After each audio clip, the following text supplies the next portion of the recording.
Hello dear students, my name is Ashish Singh and I am your English teacher. I teach English speaking and as well as English grammar topics also I teach. In this video, I am going to tell you about letter, how to write a letter. Letter is very important in office, in company, even then those students, those are going to give exams, board exams, they have to also know how to write a letter, what is the structure of a letter and what mistakes we should not do in a letter. So in this video I am going to tell you. So listen. देखिए, एक letter जैसा कि हमें पता है letters to type के होते हैं। एक फॉर्मल लेटर होता है, इनफॉर्मल लेटर होता है।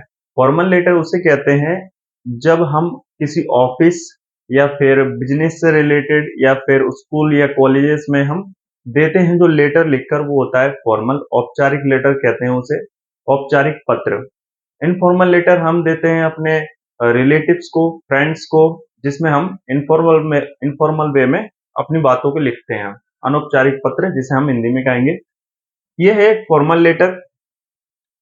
लेटर क्या है? ये इंपॉर्टेंट लेटर है जो कि 12th क्लास हो गए या फिर 10th क्लास बोर्ड एग्जाम्स हो गए, उन सब के लिए तो नेसेसरी है ही है। Even then this types of letters are important for those are preparing for IAS या civil service exams. In this way I can say it is very important and everyone should know about it. Like, letter is that write a letter to the municipal corporation complaining about frequent long time breakdown of electricity in your locality. ये बहुत ही ज्यादा common letter है electricity वाला। इधर water supply का भी आ सकता है। कुछ नहीं करना है लेटर में, बस आपको दो तीन चीजों को ध्यान रखना है बस। If you have got it 2-3 things then you can easily write a letter in a simple way. Listen, letter की शुरुआत कैसे होती है? लेटर की शुरुआत होती है पहले तो एड्रेस, सेंडर एड्रेस आएगा। सेंडर एड्रेस मतलब होता है भेजने वाले का पता।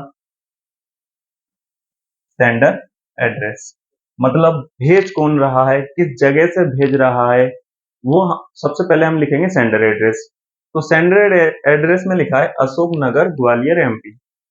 ठीक है, अब हम एक लाइन छोड़ देंगे, एक लाइन छोड़ दिया हमने, फिर हम डेट मेंशन करेंगे। अच्छा, डेट लिखने का तरीका ये वाला अपनाइए लेटर में, 4 दिसंबर 2024।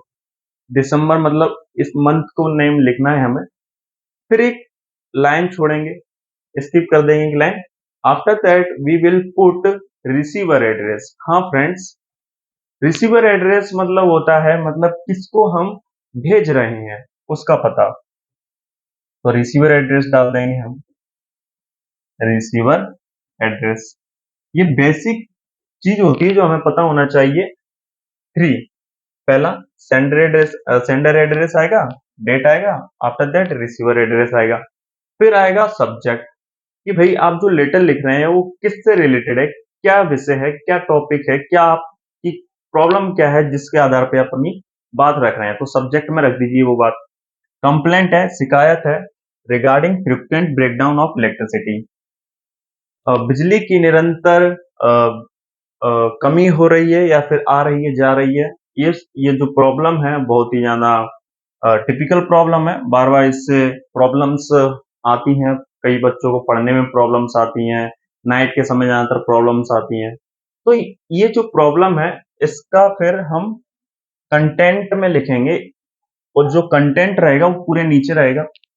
रिस्पेक्टेड सर से स्टार्ट कर दीजिए। अच्छा, ये तो समझ गए ना कि भाई एक पत्र लिखना है, write a letter to the municipal corporation, नगर निगम, पालिका, municipal corporation complaining about frequent long time breakdown of electricity. मतलब आप नगर निगम को पत्र लिख रहे हैं जिसमें बताया जा रहा है कि भाई आपके एरिया में लगातार बिजली की कटौती हो रही है, उस समस्या का निराकरण कराने के लिए आप इस पत्र को लिख रहे हो।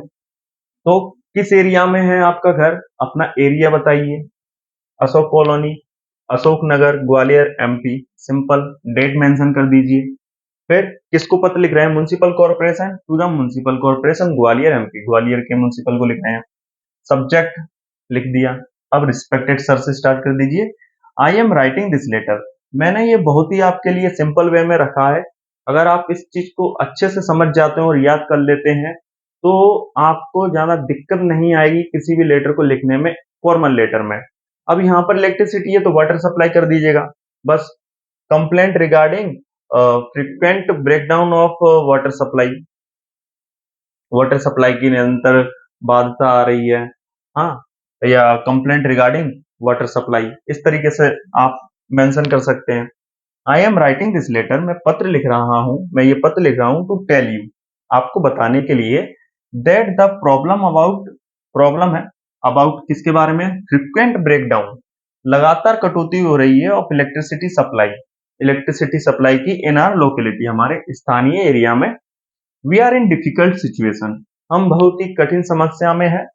चांसेस ऑफ एक्सीडेंट्स, बहुत ही ज्यादा सिंपल भाषा में मैंने ये लिखा है, इजी है, आप अगर समझ लेते हैं इसको तो आप अपने मन से ही बना सकते हैं अच्छे तरीके से। क्या आ गया, पहले तो आप ये बता दीजिए, मैं ये लेटर लिख रहा हूँ, प्रॉब्लम ये है, क्या है प्रॉब्लम बता दीजिए, फ्रीक्वेंट ब्रेकडाउन ऑफ इलेक्ट्रिसिटी की है हमारे एरिया में, इन डिफिकल्ट सिचुएशन में हम है, we are in difficult situation. Chances of accidents, अब कुछ घटनाएं लिख दीजिए, जैसे कि एक्सीडेंट्स लिख दीजिए, क्या क्या घटनाएं में जो प्रॉब्लम्स आ रही है आपको। Chances of accidents on the road increases in darkness, अंधेरे में चांसेस इंक्रीज हो गए हैं एक्सीडेंट होने के। स्टूडेंट्स, फिर full stop, students are not able to study properly, जो छात्र छात्राएं हैं सही तरीके से अध्ययन नहीं कर पा रहे हैं। And we are facing a lot of problem, और इसी के साथ कई सारी समस्याओं का सामना हमें करना पड़ रहा है। फिर इन द लास्ट में लिख दीजिए, please look into the matter, कृपया करके इस मैटर पर इस तथ्य पर ध्यान दीजिए। And take a needful action, और जरूरतमंद जितना हो सके जरूरी एक्शन लीजिए, कार्य कीजिए। इन द लास्ट लिख दीजिए, यूअर्स फेथफुली मोहन। बस यही होता है एक लेटर में, फॉर्मल लेटर में, इससे ज्यादा कुछ नहीं रहता है।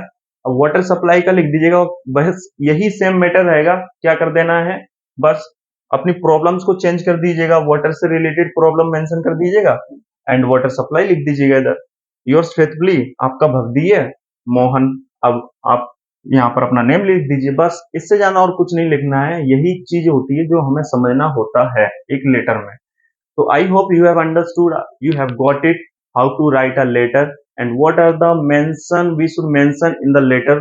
तो आप समझ चुके होंगे, इससे ज्यादा और कुछ नहीं है। अगर if you have any doubt, any question, then you can type in the comment section. आप अपने प्रश्नों को कमेंट सेक्शन में छोड़ दीजिएगा, हम उन प्रश्नों पर गौर करेंगे और अगर आपको कोई डाउट होगा तो हम उसका निराकरण करेंगे, आंसर देंगे उस प्रश्नों का। तो thank you so much for watching this video. Keep growing, keep smiling and keep getting knowledge. ऐसे ही हंसते रहिए, मुस्कुराते रहिए और नॉलेज को गेन करते रहिए। आशा करता हूँ ये वीडियो आपको बहुत पसंद आई होगी। Thank you so much for watching this video.